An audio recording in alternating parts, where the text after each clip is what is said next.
Okay,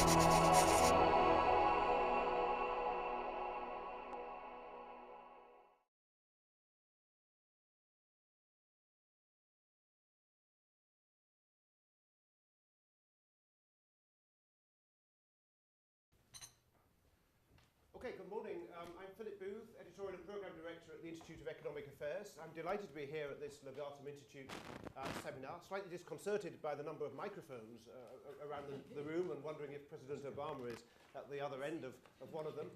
The IEA, as most of you I'm sure will know, is a free market think tank.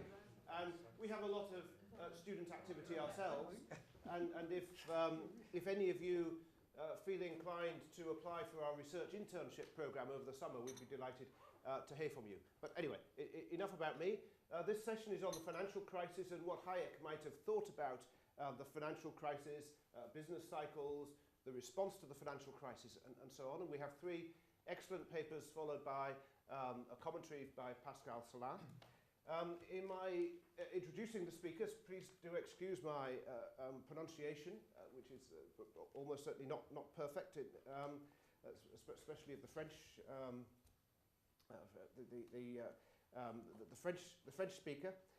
My wife, who speaks French very well, always tells me when I try and pronounce a French word that I get it absolutely and completely wrong, like a 6-year-old pronouncing it phonetically. So I'm going to take the papers in reverse order, because I think pedagogically that is perhaps a more logical way to do them. So the first speaker will be Wolf van Leer, who will talk about Hayek's The Sensory Order, Crises and Resilience. And the second speaker will be Josef Mladek from the Czech Ministry of Finance, who will talk about the Hayekian cure for financial crises, the general principle of property rights.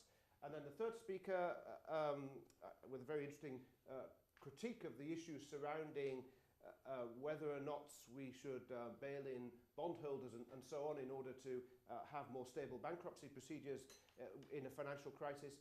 Mathieu Bedard will speak about a Hayekian critique of the new financial institutions' insolvency policies. So, Wolf, take us away.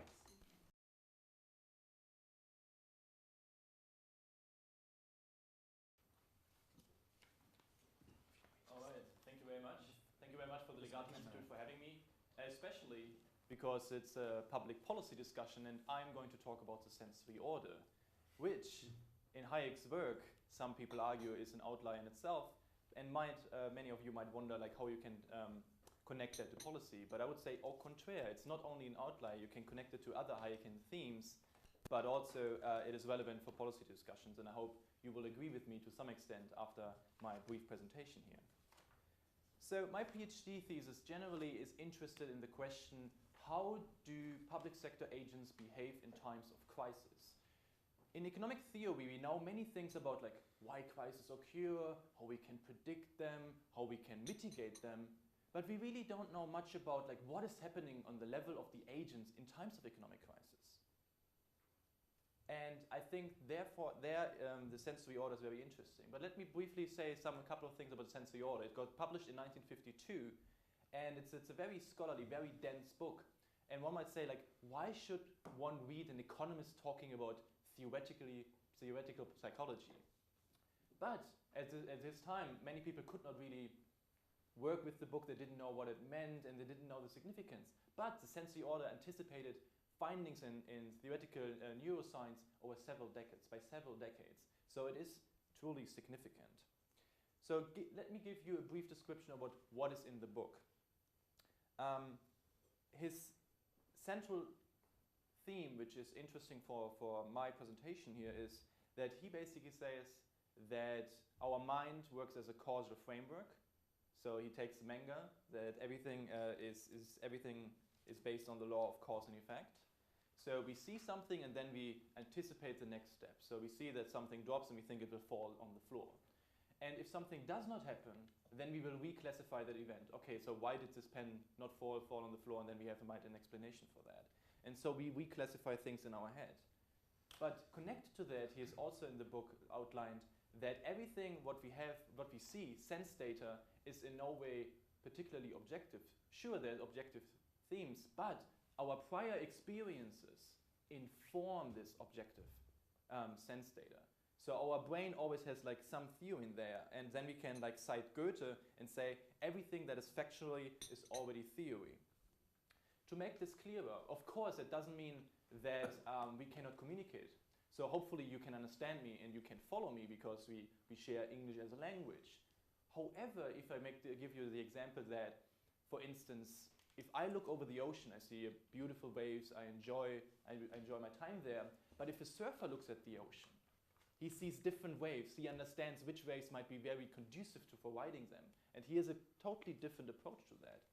Or a different example, since you're all scholars or very analytical minds, you have the capabilities to read papers and see mistakes in that. For instance, when I gave my paper in an early stage to David Skarbek, he was capable of saying, oh, this is a weak argument, that is not really convincing, and then I was finally capable of seeing that myself because he has so much more experience.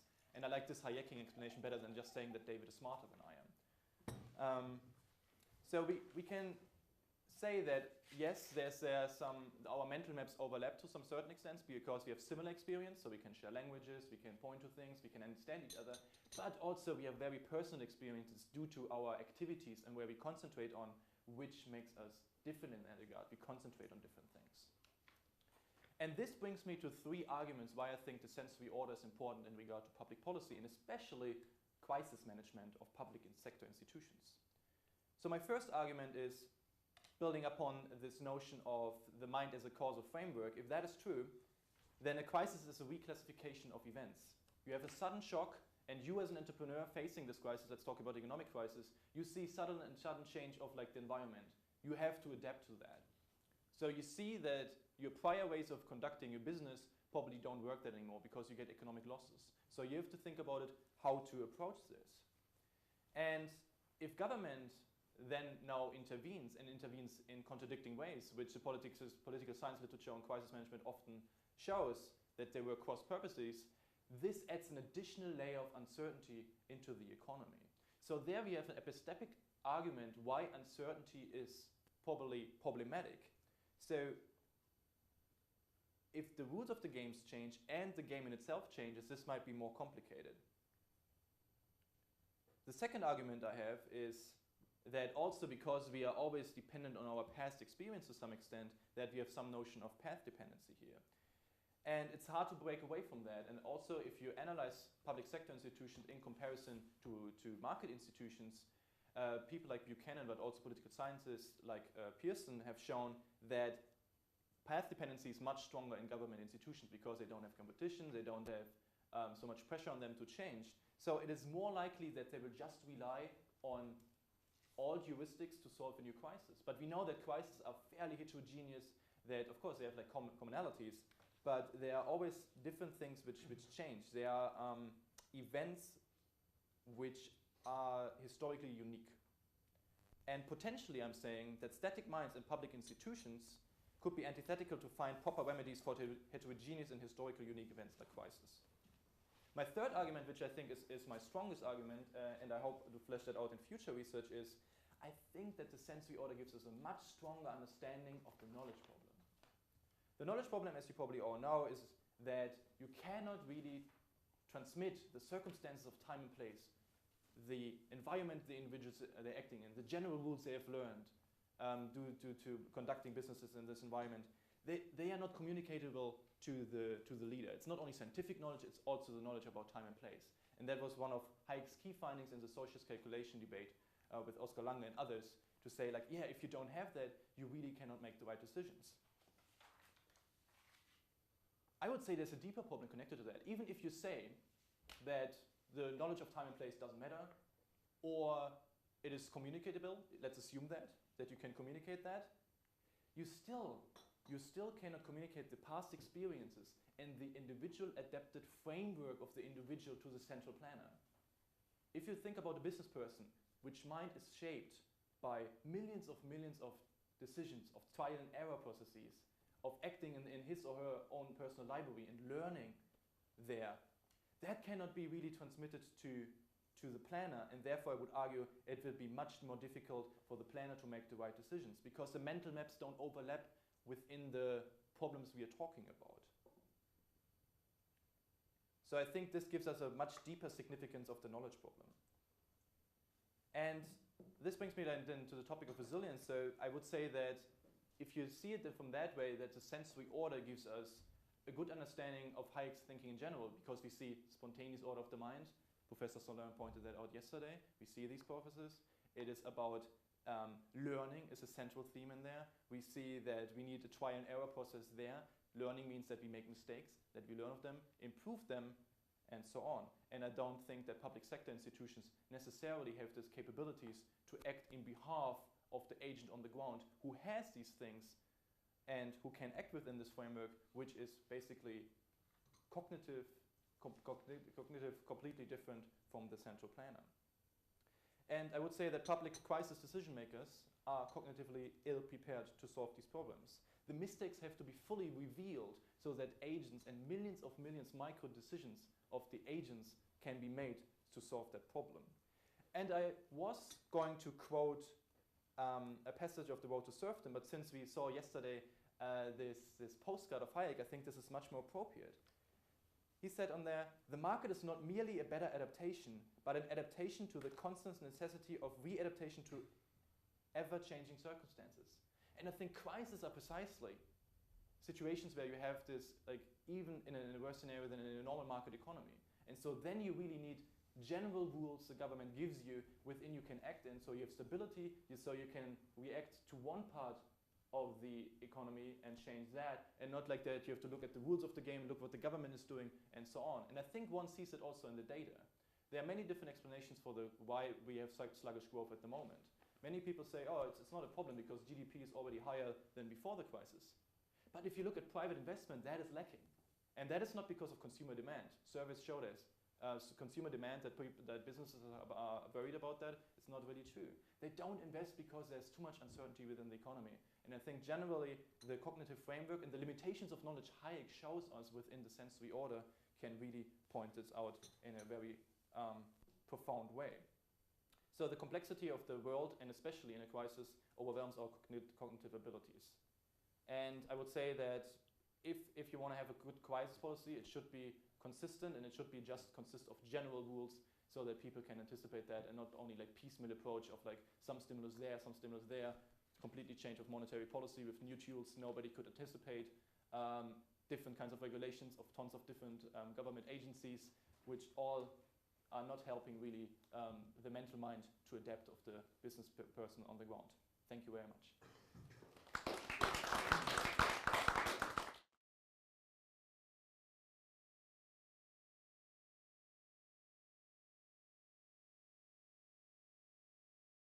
Thank you, Professor Booth. Thanks for having me here. So what I'm going to talk about is bank insolvency resolution rules, and specifically the new bail-in principles. So that has attracted a lot of sympathy in Europe recently. Basically, if you went to a banking conference or even some sort of law and economics conference, if you simply mentioned the principle of bail-in, you would get all the audience nodding heads and agreeing. So the basic principle of bail-in is that when banks become insolvent, not only shareholders should suffer from this, but also creditors who have put money in the banks. So our bail-in would function is that the creditors, the shareholders would be wiped out almost overnight. The creditors would become the new shareholders, and this is thought to sort of limit the requirement for external funds, external capital, in the shape especially of bailout.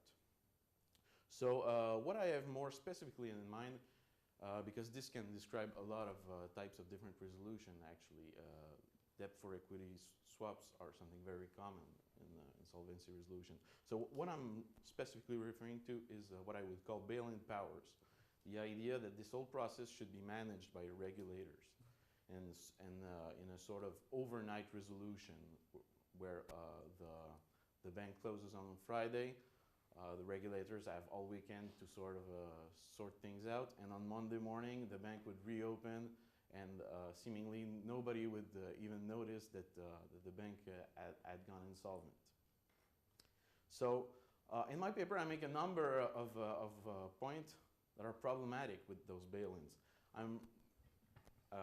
So you could attack it on the problem of the early initiation of insolvency, because when banks become insolvent, the losses can escalate very quickly. So there is a strong requirement to sort of debut all those procedures very early. Another path you could take to criticize it is the sort of valuation mechanism, where the regulator is in the place of some sort of central planner and sort of dictates the price of the equity without any resort to some sort of outside market. But what I want to focus about here is the filtering problem that is present in any resolution, that is present in bankruptcy also. What I mean by filtering is that when a firm becomes insolvent, it's either valuable more as kept as a going concern, kept as a firm as a whole, or it's worth more once liquidated and its assets sort of disseminated and sold piecemeal. So the way this works in bail-ins is it's basically this idea that the firms are always worth more when they are kept as a going concern, when the bank is kept whole and open. Now this is really problematic because it implies that the assets are always implied more efficiently than in their next best use.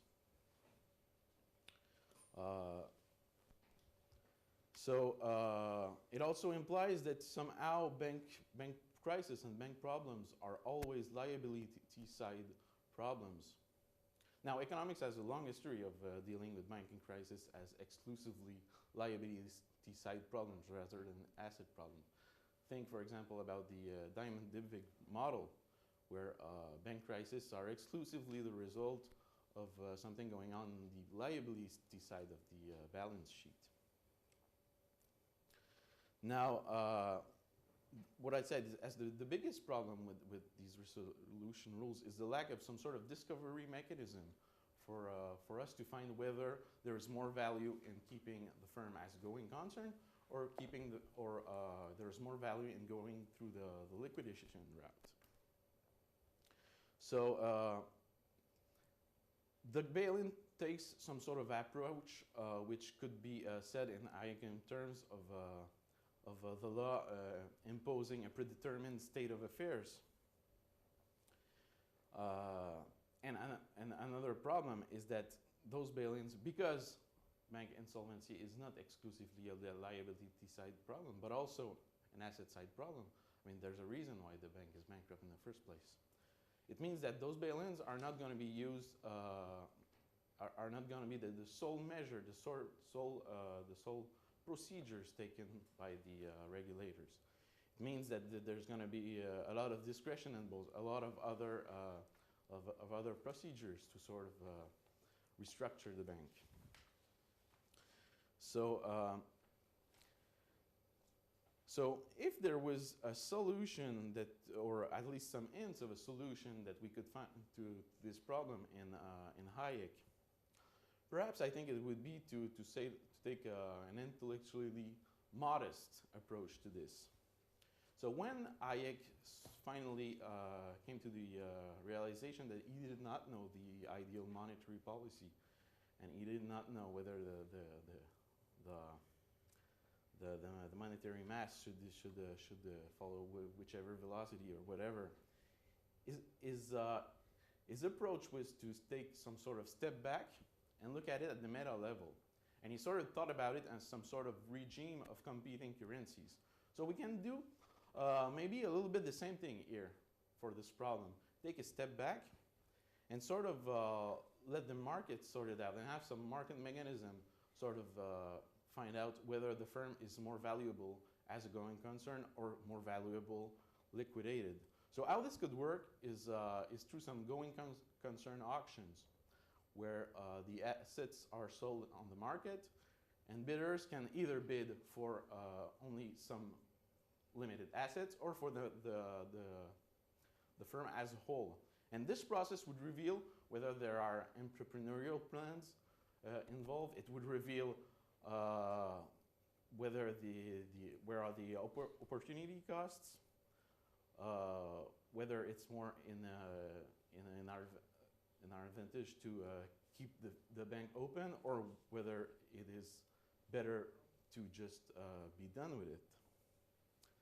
So there are a couple of countries where we have these sort of auctions mechanisms.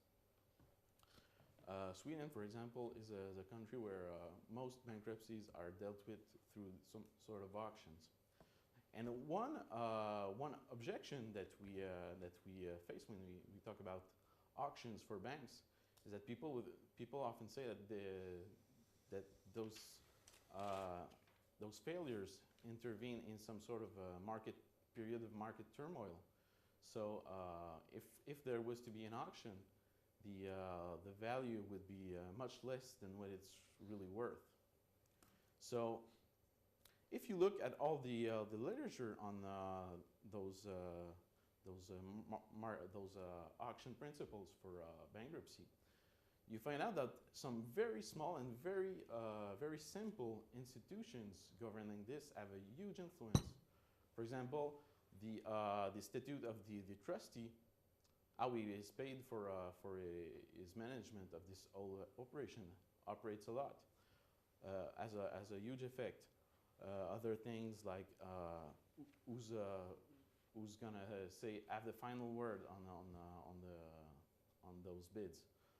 So very simple, very small institution are the legacy creditors allowed to also bid for these assets. So very small institutions have a huge impact on this. So, and for example, in those mechanisms, the problem is usually not that the assets in auctions will be worth less than they would be normally. The problem is one of overbidding. So I think that there is place to sort of take a market approach to bank bankruptcies that would hopefully make bailouts less likely in the future. Thank you.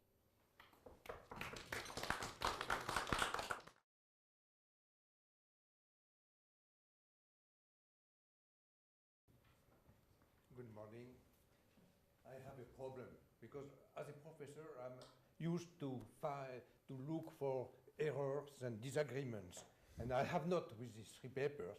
I fully agree with what has been said, and so I may rather try to supplement a little what has been expressed by the three authors, and I have no real critical comment to do.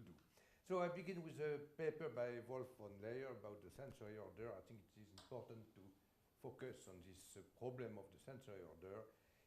As he reminded us, the sensory order concerns individual behavior. An individual experiments and his mind can progressively change mental schemes by learning from past errors and success. And individuals are motivated in accepting such changes. But it is not the same with politicians and bureaucrats, and it is a problem we have with the crisis, because they are concerned with the life, not their own life, but the life of millions of people and the working of a social system. And so they haven't this process of spontaneous consciousness of failures and success in a more or less intuitive way. They have to rationalize. But it is difficult, as we know, to rationalize about a complex system, and moreover, they are not motivated to change their systems of thoughts since they are not responsible. So the citizens, as regards the citizens, have also difficulties in understanding the working of a complex system, and they accept more or less the rationalization given by the politicians and the bureaucrats. This is the reason why Hayek was critical of rationalism.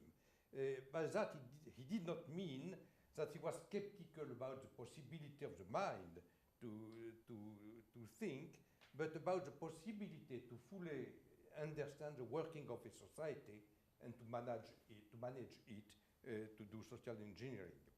So whenever there is a crisis, people may adjust. It is true that they try to adjust to the situation, but it is a very specific case because over life you may meet 2, 3, 4 crises, but it's not the same as adapting to the day-to-day changes in your environment. So you cannot really learn from past events, and the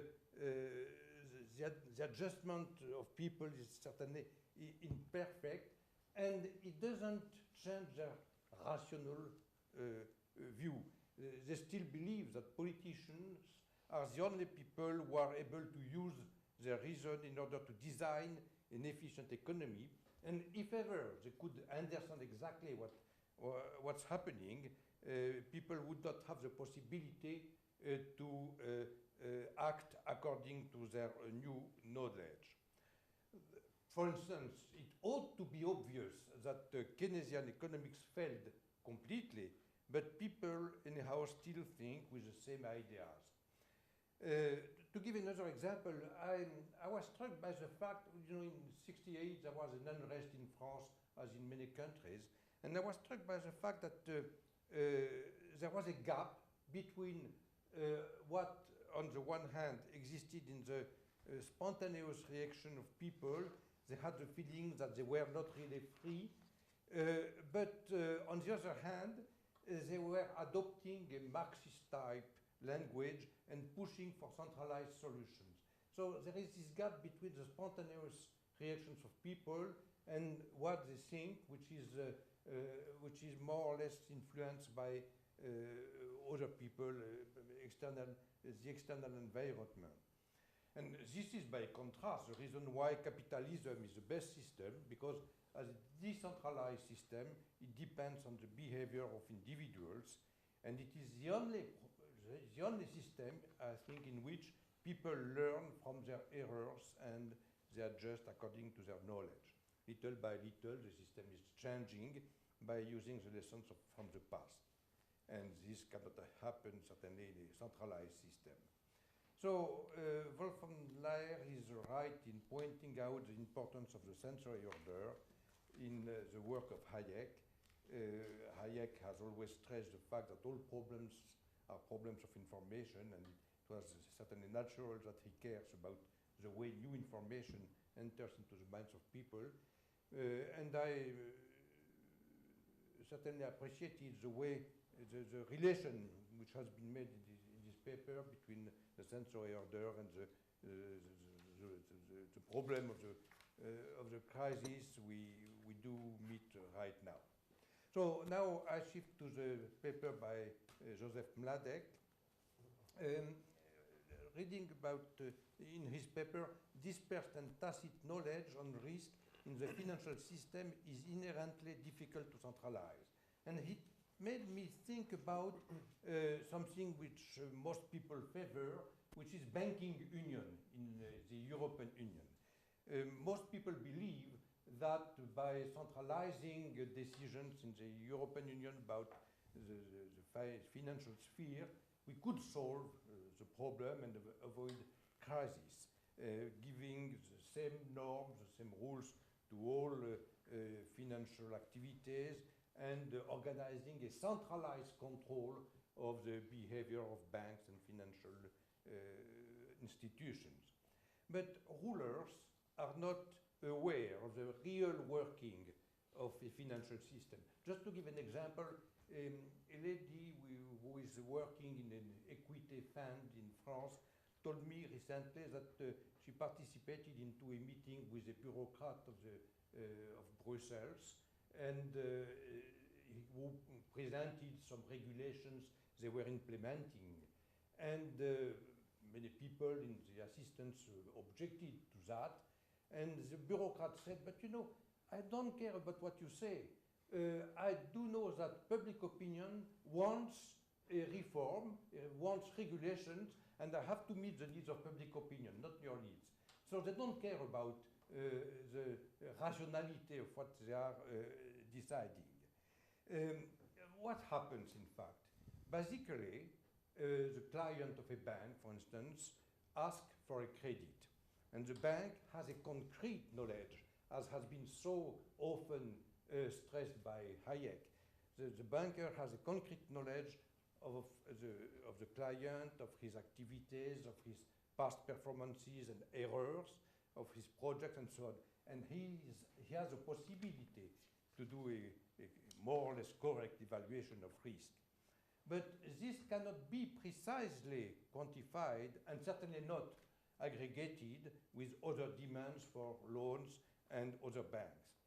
So this is why we can find a lot of difficulties by this trial to centralize decision about risk. As is mentioned by Joseph Mladek, there is a failure to interpret data.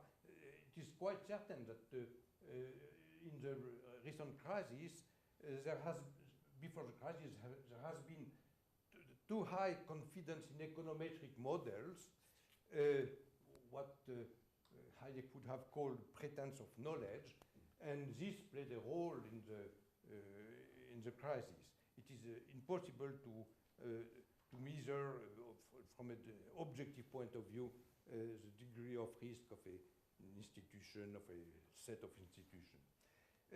But it could be possible to add some other examples. For instance, as regards the subprime, the subprime problem, which played an important role in the crisis, you do know that part of the problem came from the fact public authorities in the US obliged the bank to lend money to people who were more or less insolvent, because they said you must not discriminate between borrowers. It's really foolish, because the role of a bank is to discriminate, certainly. These pressures and regulations, even from the public authorities, were in fact prohibiting dispersed knowledge. And the reactions of banks, certainly, to that, because their role is to appreciate the risk, their reactions were to try to disseminate the risk, to hide them. That's one reason why we had this toxic asset. So there was a destruction of information about risk from this intervention of public authorities. We have the same, for instance, with the regulation of bonuses.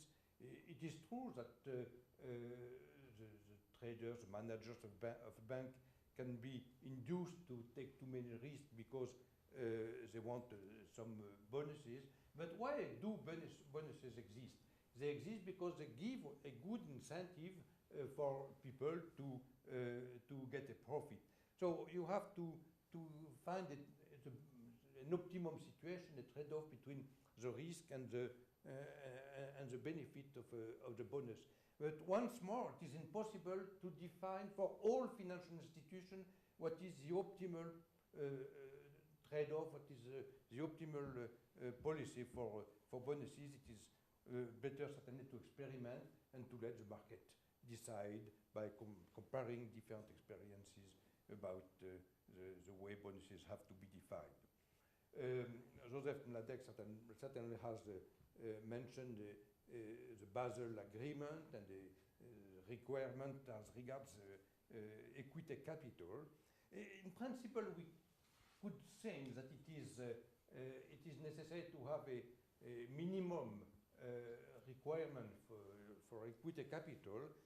Yesterday I mentioned that the banks in the 18th or the 19th century had a very high ratio of equity capital, but we are in a completely different world, and the role of the equity capital is to be the foundation of responsibility. But now we have quite the reverse. It is banks are obliged, are required to adjust the equity capital to the loans they are doing, to their balance sheet. It is quite the reverse. Instead of deciding their activities depending on the amount of equity capital, they have to adjust the equity capital. But there is no more responsibility because of that. It just decreases profitability of banks.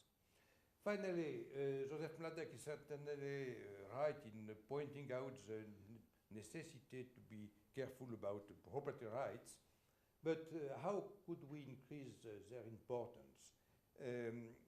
As I just mentioned and mentioned yesterday evening, in the banks of the past, the small or medium banks, there were real capitalists with property rights, and it was quite different.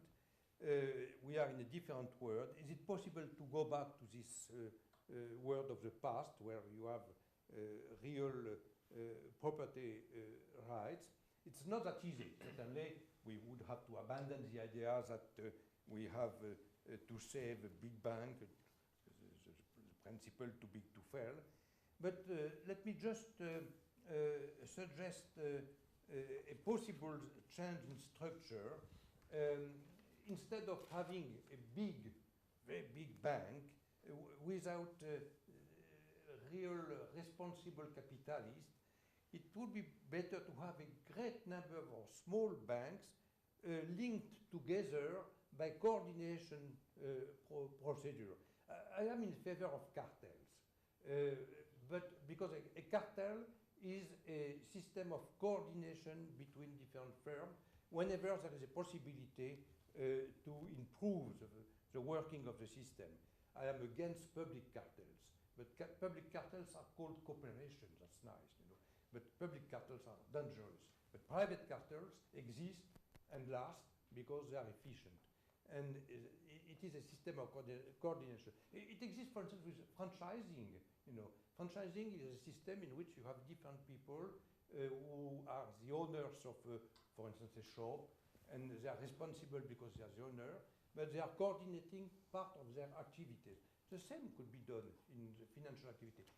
I think one reason why it's not done is that we have very strict regulations, very strict legislations, which make it very difficult to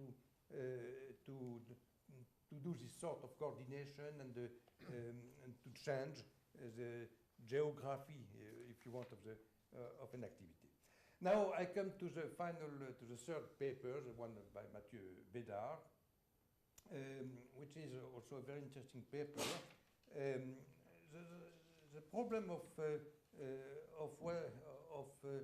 bankrupt, failure of banks, I think, is a great problem. But let me first put some question about another problem which is linked to that, which is the systemic risk in banking. Most people believe that there is a particular systemic risk in banking, but I'm not convinced, and I think that Mathieu Bédard could maybe think about that and develop this problem. I'm not convinced that there is more risk in banking than in other activities. Whenever a firm is going bankrupt, the creditors have problems. I do know that there are financial links between different banks, but there is no reason to believe that there is systemic risk. And the paradox is that because people say that there is a systemic risk, they say that it is necessary to have a lender of last resort, and the lender of last resort is creating a systemic risk because the banks know that they will be saved if ever they have problems. So it may also be reminded that failures don't mean that there is destruction of the factors of production.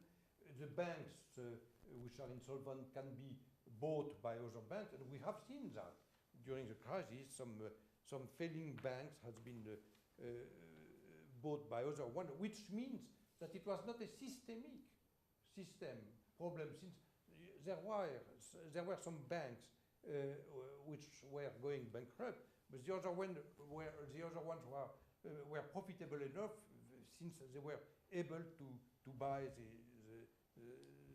insolvent bank. Another aspect of the problem is that quite often depositors have an insurance, and happily it is compulsory insurance in most countries, which means that they don't lose their part of the whole part of their asset.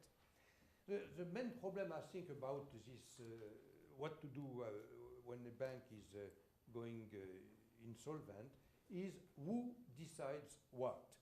And once more, we have to wonder about legitimate property rights and responsibility. It's always a key to any problem. So if a bank is going bankrupt, it certainly means that the shareholders, who are the legitimate owners, can no more play their role. And who can play a role? Quite often it is a judge, but the judge is irresponsible because he doesn't bear himself the consequences of what he's deciding, and we ought to avoid asking a judge to decide what to do to sell the bank to this or this person and so on. Public authorities too are irresponsible, and quite often they are the ones who are deciding about the insolvent bank. For instance, they are nationalizing banks, or they lend them money, which means that the taxpayers will have to pay for that. And in that sense, auctions certainly are a good solution, and bail-in.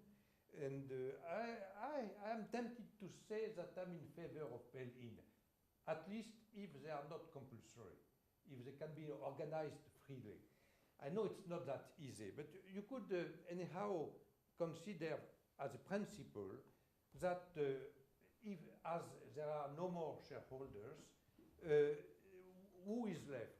The creditors. And the creditors are all those who have a claim on the banks, but also, why not, the wage earners, who, if they cannot get their salary. So we could imagine that all these people decide to meet and to try to make a collective decision. Some of them could decide to buy the bank and to become shareholders, to transform their claim into shares, and some others would prefer to sell their claims, certainly with a discount. In principle, I think that this is a normal solution to the problem, but once more, I know that it is not that easy. Anyhow, these problems are important problems, and I think it is worthwhile that Mathieu Bédard goes on analyzing this problem. And once more, I want to congratulate three authors for their papers, which are very original and stimulating. Thank you.